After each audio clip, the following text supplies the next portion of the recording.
नमस्कार, SBT news में आपका स्वागत है। पेश है 17 अक्टूबर मंगलवार दोपहर 3:15 बजे राजस्थान की 15 बड़ी खबरें। इस न्यूज बुलेटिन के प्रायोजक हैं विनी केक एंड मोर। सबसे पहले एक नजर डालते हैं आज की हेडलाइंस पर। कोर कमेटी की बैठक के लिए भाजपा नेता नड्डा के आवास पर पहुंचे। रीट पेपर लीक मामले में ईडी के 10 जगह छापे। गणपति प्लाजा में बने लॉकर्स के मालिकों के नाम पते गायब। साइबर अटैक के मामले बढ़ने के साथ हैकर्स भी सक्रिय।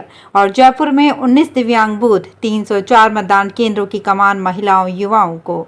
और अब खबरें विस्तार से। भाजपा की कोर कमेटी की बैठक में भाग लेने के लिए कई नेता पार्टी के राष्ट्रीय अध्यक्ष जेपी नड्डा के आवास पर पहुंचे हैं।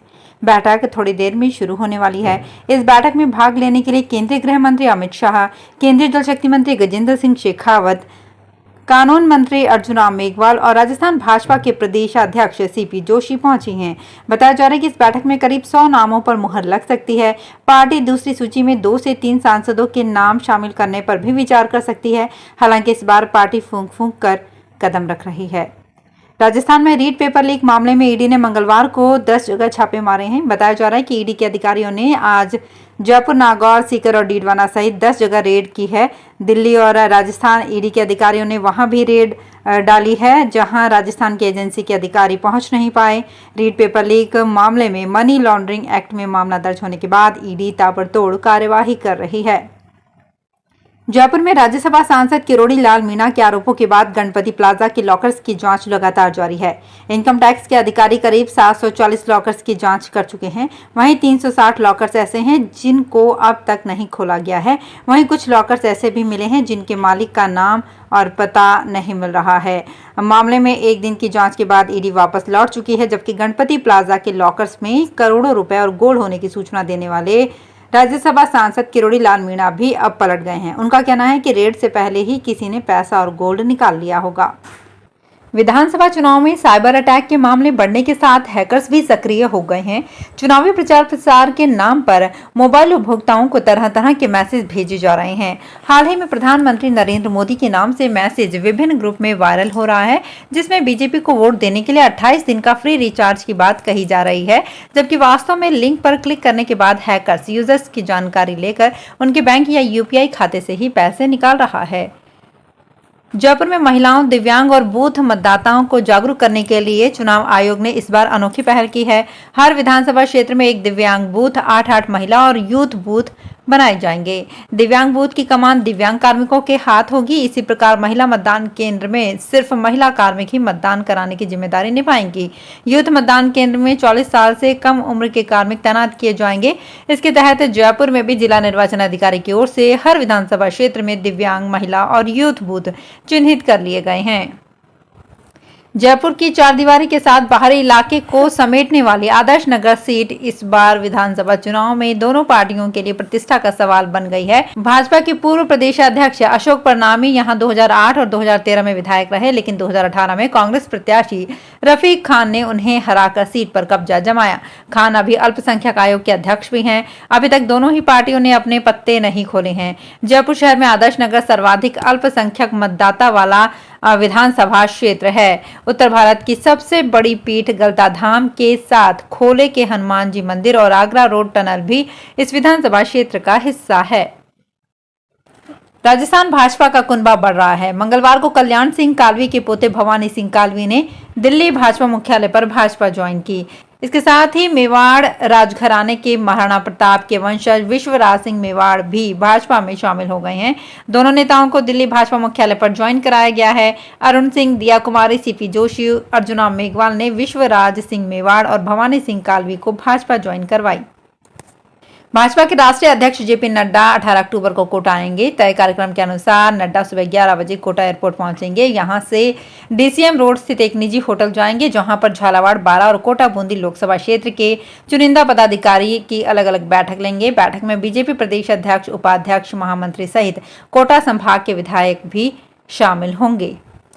कांग्रेस नेता राहुल गांधी ने मंगलवार को मिजोरम की राजधानी आइजोल में लोगों के साथ स्कूटी की सवारी की। राहुल गांधी सोमवार से चुनावी राज्य मिजोरम की 2 दिन की यात्रा पर हैं। आइजोल में स्कूटी की सवारी करने के बाद राहुल गांधी ने लोगों से बातचीत भी की। 40 सदस्यीय मिजोरम विधानसभा के लिए चुनाव 7 नवंबर को एक ही चरण में होंगे और वोटों की गिनती 3 दिसंबर को होगी। कांग्रेस 39 उम्मीदवारों की सूची जारी कर चुकी है। मुख्यमंत्री अशोक गहलोत ने फिर आरोप लगाया है कि केंद्र सरकार ईडी और इनकम टैक्स का दुरुपयोग कर रही है। जुडिशरी भी दबाव में है। वे सोमवार को 12 में कांग्रेस के जन जागरण अभियान की शुरुआत पर आयोजित सभा को संबोधित कर रहे थे। उन्होंने कहा, एआरसीपी को लेकर प्रधानमंत्री नरेंद्र मोदी ने राजस्थान के साथ धोखा किया है। ये काम हमने नहीं, पिछली भाजपा सरकार ने ही शुरू किया था। वादा करने के बावजूद केंद्र सरकार ने इसे राष्ट्रीय परियोजना घोषित नहीं किया। बांसवाड़ा जिले में क्रिटिकल श्रेणी में आने वाले मतदान केंद्रों पर शांतिपूर्ण, निष्पक्ष एवं स्वतंत्र मतदान करवाने को लेकर मतदान केंद्र की लाइव वेबकास्टिंग की जाएगी। इससे मतदान केंद्र के अंदर चलने वाली गतिविधियों पर कड़ी निगरानी रखी जा सकेगी। जिला निर्वाचन अधिकारी प्रकाश चंद्र शर्मा ने बताया कि विधानसभा चुनाव के दौरान लाइव वेबकास्टिंग के जरिए बूथ पर नजर रखी जाएगी। निर्वाचन विभाग चुनाव को शांतिपूर्ण और निष्पक्ष रूप से संपन्न करने की कवायद में जुटा हुआ है। अलवर शहर में पुलिस की नाकाबंदी और चेकिंग के दौरान शहर के बीचों बीच स्टेशन रोड स्थित जाट हॉस्टल के समीप गुजरात के 2 व्यापारियों को पकड़ा है, जिनके पास 13,49,530 रुपए की नकदी मिली है। कोतवाली पुलिस ने दोनों को गिरफ्तार कर लिया है। जब्त राशि 10 लाख से अधिक होने के कारण इनकम टैक्स की टीम भी रात में ही पहुंच गई। एसपी आनंद शर्मा ने बताया कि विधानसभा चुनाव के चलते अवैध गतिविधियों को रोकने के मकसद से शहर में नाकाबंदी अभियान चल रहा है। जयपुर हाईकोर्ट ने अदालती आदेश के बाद भी मृत कर्मचारी के आश्रितों को सेवा के पूरे परिलाभ नहीं देने पर नाराजगी जताने के साथ ही राज्य सरकार पर 50,000 रुपए का हर्जाना लगाया है। वहीं पंचायती राज विभाग के एसीएस को 19 अक्टूबर को पेश होने का निर्देश दिया है। जस्टिस महेंद्र गोयल ने ये निर्देश लालाराम की अवमानना याचिका पर दिया। अधिवक्ता तरुण चौधरी ने बताया कि 1983 के प्रार्थी पंचायती राज विभाग के अधीन बागवान के पद पर अस्थायी कर्मचारी नियुक्त हुआ। विभाग ने उसे अस्थायी कर्मचारी मानते हुए उसे पेंशन और अन्य सेवा परिलाभ नहीं दिया और 2020 में उसे रिटायर कर दिया। हाईकोर्ट ने लालाराम को 1983 से ही चतुर्थ श्रेणी कर्मचारी मानते हुए समस्त परिलाभ देने के निर्देश दिए हैं। अजमेर में विधानसभा चुनाव में आचार संहिता उल्लंघन को लेकर अब तक जिलों में 283 शिकायतें सी विजिल ऐप पर दर्ज हुई है। इनमें से 166 शिकायतें फेक पाई गई। कई यूजर ने अपनी ही फोटो अपलोड कर दी। इस बारे में समझाइश की गई। 117 शिकायतों का निर्धारित समय अवधि में निस्तारण किया गया। विधानसभा क्षेत्र केकड़ी में सर्वाधिक 26 शिकायतें दर्ज हुई। मसूदा में 21, अजमेर उत्तर में 12 शिकायतें ऐप पर दर्ज की गई। जयपुर में हेरिटेज नगर निगम की मेयर मुनीश गुर्जर को 22 सितंबर के आदेश से दोबारा निलंबित करने और न्यायिक जांच कार्यवाही को चुनौती देने वाली याचिका पर सोमवार को केस का नंबर नहीं आने के चलते हाईकोर्ट में सुनवाई टल गई। अदालत ने मामले में 19 अक्टूबर की तारीख दी है। याचिका में कहा है कि राज्य सरकार ने प्रार्थिया का निलंबन नगर पालिका अधिनियम 2009 की धारा 39 के प्रावधान और तथ्यों के विपरीत जाकर किया है। मुनीश के अधिवक्ता विज्ञान शाह ने बताया कि नोटिस में प्रार्थिया पर 2 चार्ज लगाए गए थे, लेकिन जांच में 3 चार्ज में दोषी माना गया है। नोटिस कार्यवाही के जवाब में प्रार्थिया ने अपनी आपत्ति दर्ज कराई थी, लेकिन उसका निस्तारण किए बिना ही उसका निलंबन किया है, जो गलत है।